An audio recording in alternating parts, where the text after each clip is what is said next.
Yah, kalian tuh naruh ikat rambut di meja. Terus pas balik nyari lagi, tiba-tiba udah nggak ada tuh ikat rambutnya. Kunci mobil, kunci motor, tiba-tiba mana ya kunci gue, mana ya? Duh, ikat rambut gue mana sih? Halo semuanya, kembali lagi bersama aku Feren Saraisang.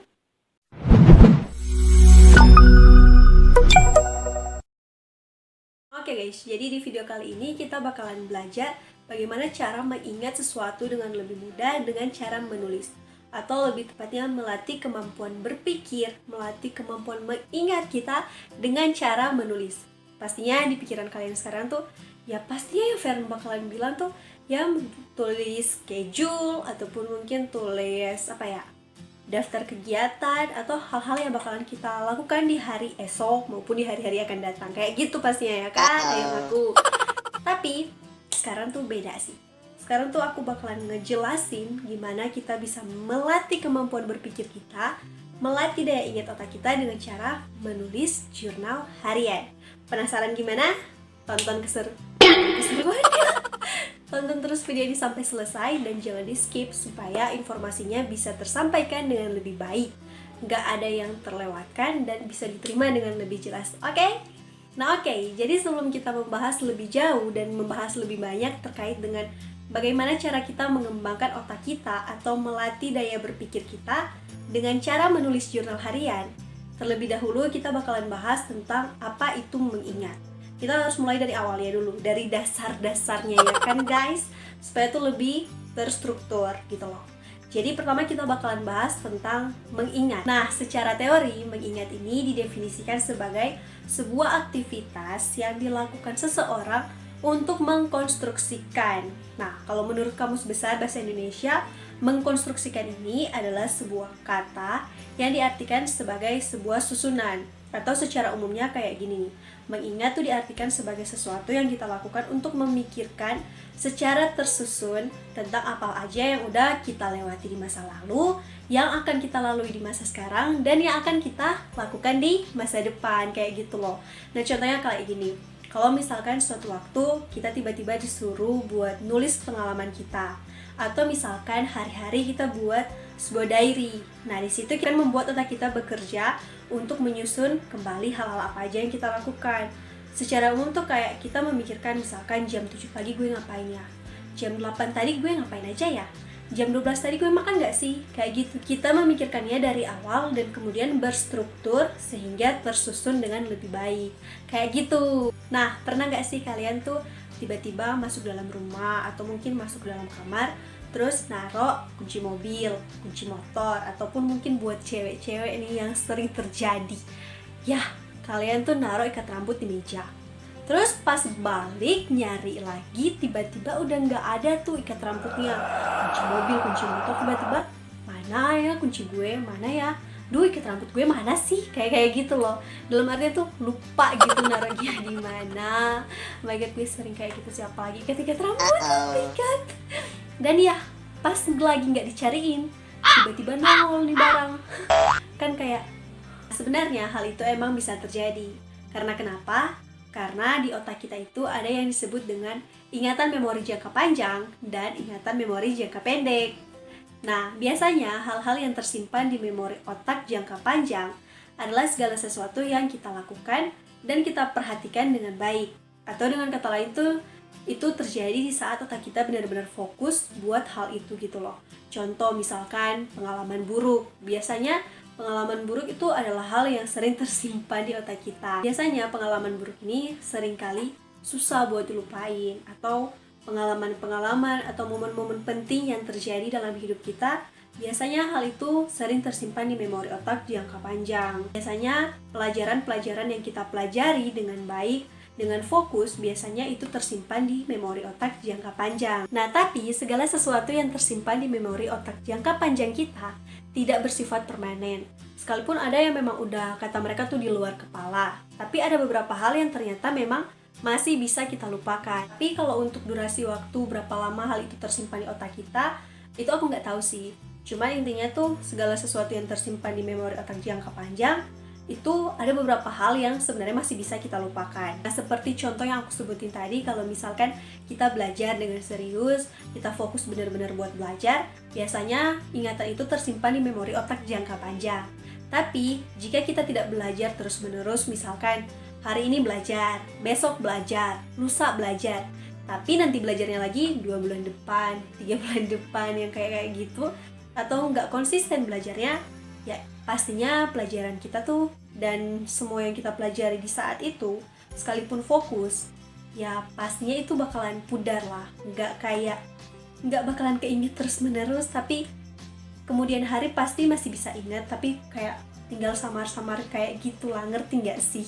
Dan untuk ingatan memori jangka pendek, biasanya ini adalah hal-hal yang kita lakukan dengan konsentrasi yang terbagi-bagi kayak gitu loh.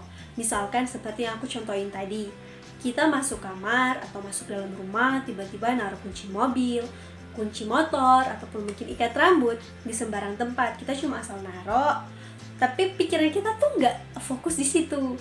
Pikiran kita tuh mungkin lagi mikirin, aduh lapar gitu, makan dulu ah, taruh kuncinya. Terus atau mungkin lagi main HP, terus buka ikat rambut, taruh. Nah kayak gitu. Nah kan kita nggak fokus gitu loh. Dan ya ketika kita lupa taruhnya, ataupun mungkin lupa taruh posisinya kayak gimana di mana, itu wajar karena ternyata kita nggak fokus buat naruh hal itu kayak gitu guys. Nah sebelumnya aku sempat baca sebuah buku yang kemudian memberikan aku sebuah inspirasi dan memberikan aku sebuah ide untuk membuat konten ini.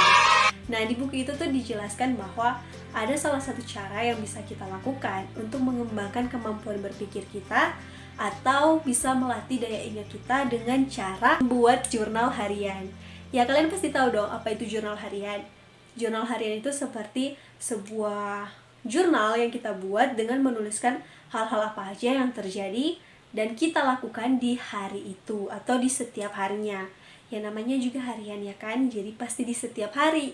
Kalau namanya bulanan, itu tagihan. Nah, ketika kita mulai membuat jurnal harian kita setiap hari, ternyata itu bisa membuat kita memiliki kemampuan otak yang lebih baik gitu loh. Nah, beberapa orang berpikiran mengira menulis jurnal harian adalah hal yang membosankan dan buang-buang waktu. Tapi sebenarnya jika kita berpikir kembali dan mengubah mindset kita, sebenarnya menulis jurnal harian ini adalah hal yang sangat membantu kita.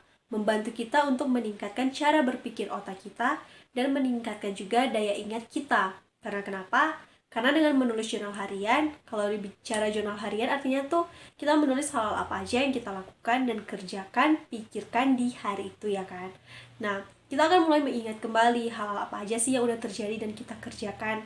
Nah, dengan begitu, jika kita lakukan secara terus-menerus, kita bisa membuat otak kita terlatih untuk mengidentifikasi banyak hal, termasuk hal-hal yang sederhana. Karena perlu diingat, untuk memikirkan hal-hal yang besar, terlebih dahulu kita harus memikirkan hal-hal yang kecil terlebih dahulu.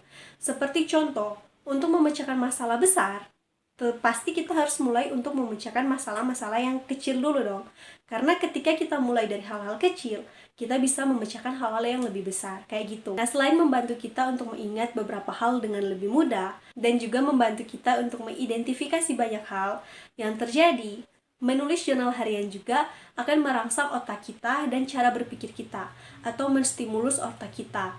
Nah, teman-teman, perlu diketahui bahwa emang manusia itu pada dasarnya harus tetap berpikir. Karena kita manusia memang punya pikiran ya kan. Tapi bukan berarti hal itu hanya terjadi begitu saja. Sebenarnya cara berpikir kita itu harus dirangsang. Semakin banyak rangsangan, semakin banyak juga hal-hal yang bisa kita lakukan dengan otak kita. Artinya tuh otak harus terus bekerja untuk berpikir. Nah, semakin banyak berpikir, nggak stres guys, bukan berarti gitu ya. Tapi semakin banyak otak kita bekerja, itu semakin baik buat kita untuk melatih setiap skill-skill yang ada dalam diri kita, kayak gitu. Nah, contohnya kayak gini. Orang yang memiliki bakat buat menyanyi, dia pasti harus dibiasakan untuk nyanyi, dia harus membiasakan diri untuk nyanyi, baik itu nyanyi sendiri, di kamar mandi, di kamar, atau di rumah, ataupun mungkin nyanyi di panggung pas ada acara-acara kayak gitu, dia harus membiasakan diri kayak gitu. Nah, supaya dia bisa terbiasa untuk melakukan hal itu dari yang baik menjadi lebih baik. Itu juga berlaku buat otak kita, guys. Jadi, kita harus terus mengasah kemampuan berpikir kita agar supaya otak kita terlatih untuk terus berpikir, baik hal-hal yang kecil maupun hal-hal yang besar sekalipun. Nah, setelah kita menulis jurnal harian kita, kemudian kita lihat, oh hari ini tuh aku lakuin ini aja, kayak gitu. Nah, itu juga bisa menjadi bahan evaluasi buat kita di hari esok. Misalkan hari ini aku lakukan kayak misalkan pagi, mandi, terus makan, habis makan tidur bahan, baru makan siang keluar ke mana ya, belanja mungkin misalkan, ataupun malamnya langsung tidur kayak gitu. Nah, otomatis ada beberapa waktu yang terbuang sia-sia. Kita bisa berpikir, oh bagusnya tuh aku di jam segini mungkin olahraga dulu ya kali. Ya lumayan, ngisi waktu luang kayak gitu. Nah, jadi menulis jurnal harian itu bukan hal yang membosankan, guys. Ingat itu. Bukan juga hal yang membuang-buang waktu. Tapi bisa menjadi sebuah hal yang kita lakukan untuk mengasah dan melatih kemampuan berpikir kita. Kayak gitu. Nah, tindakan menulis untuk mengingat sesuatu itu nggak cuma berlaku buat kita nulis jurnal harian aja. Tapi mungkin kalian pernah lihat orang yang kalau belajar saat ujian, mereka tuh harus nulis dulu. Nulis sambil belajar. Jadi tuh mereka kayak nulis materi mereka sambil nyimak, sambil perhatiin, sambil belajar, sambil ngafal gitu. Nah, itu tipe orang yang belajar dengan cara kinestetik, dimana mereka tuh belajar sambil menulis. Nah, itu juga bisa kalian lakukan jika kalian ingin mengingat sesuatu, atau mungkin misalkan besok ujian. Nah, tiba-tiba kalian mau belajar, terus kalau misalkan lihat gambar di video-video YouTube kayak nggak masuk, ataupun mungkin dengerin suara secara listening kayak gitu nggak masuk, jadi itu kayak ya nulis aja sambil belajar. Jadi kalian nyalin catatan kalian ke buku lain kayak gitu loh. Tapi sebenarnya itu nggak salah, karena ada beberapa orang yang sebenarnya memiliki tipe belajar seperti itu. Jadi buat kalian yang mungkin masih bingung tipe belajar kalian itu seperti apa, kalian bisa nonton video aku nanti linknya aku taruh di sini atau di description box. Jangan lupa buat nonton ya. Nah, intinya menulis untuk mengingat adalah sebuah tindakan sederhana yang bisa kita lakukan buat mengembangkan cara berpikir kita dan melatih daya ingat kita untuk menjadi lebih baik. Dan ya, selain itu juga menulis untuk mengingat bisa membantu kita mengembangkan kemampuan berpikir kita secara alamiah. Nah, oke guys, jadi mungkin sampai di sini dulu video kita pada saat ini. Terima kasih sudah menonton. Jangan lupa buat like video ini, subscribe, dan nyalakan loncengnya. Dan jangan lupa juga follow akun Instagram aku @ferensaraisa. Dan jika kalian punya request untuk video selanjutnya, silahkan tulis di kolom komentar. Dan see you next video.